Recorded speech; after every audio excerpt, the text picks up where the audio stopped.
Hello అండి, hi, good morning to all of you. So ఇవాళ నేనైతే ప్రతి ఒక్కరి కోసం మంచి ఇన్ఫర్మేషన్ అయితే తీసుకొచ్చానండి. సో గోల్డ్ అంటే ప్రతి ఒక్కరి దగ్గర ఉంటుంది కాబట్టి సో గోల్డ్కి సంబంధించి మనకు మోడీ ప్రభుత్వం డిసెంబర్ 1 నుంచి కొన్ని కొత్త రూల్స్ అయితే తీసుకురావడం జరుగుతుంది.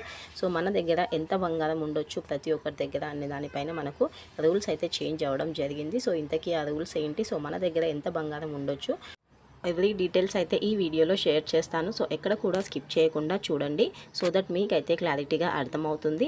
అండ్ బిఫోర్ దట్ నా వీడియోని ఫస్ట్ టైం చూస్తున్న వాళ్ళు ఉంటే ప్లీజ్ అండి లైక్ చేసి సబ్స్క్రైబ్ అయితే చేసుకోండి, సో దట్ ఎలాంటి అప్డేట్స్ ఉన్నా మీకైతే నోటిఫికేషన్ వస్తూ ఉంటుంది.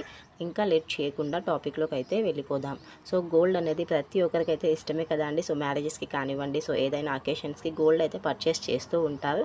కాకపోతే మన ఇంట్లో ఎంత గోల్డ్ ఉంచుకోవచ్చు అనే దానిపైన మనకు క్లారిటీ అయితే ఇవ్వడం జరిగిందండి. సో మోడీ ప్రభుత్వం డిసెంబర్ 1 నుంచి అయితే రూల్స్ తీసుకురావడం జరుగుతుంది. మ్యారేజ్ అయిపోయిన పురుషులకు వచ్చేసి మనకు టోటల్గా 10 తులాల వరకు అయితే ఉండొచ్చండి.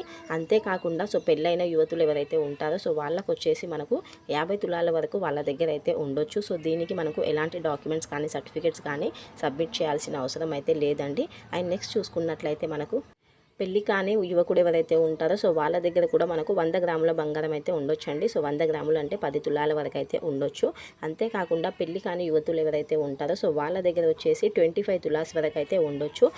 అంటే 250 గ్రామ్స్ వరకు అయితే ఉండొచ్చండి. సో వాళ్ళకైతే ఎలాంటి ప్రాబ్లం అయితే ఉండదు, ఎలాంటి సర్టిఫికేట్స్ అయితే చూపించాల్సిన అవసరం లేదండి.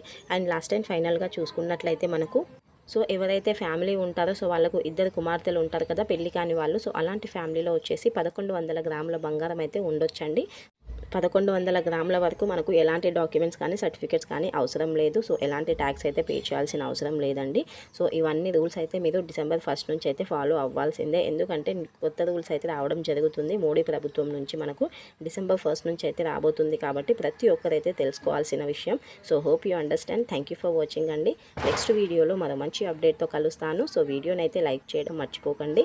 లైక్ చేస్తే ఇంకా కొంతమందికి షేర్ అవుతుంది. ఓకేనా? Thank you once again. Please do like and subscribe to my channel. Bye.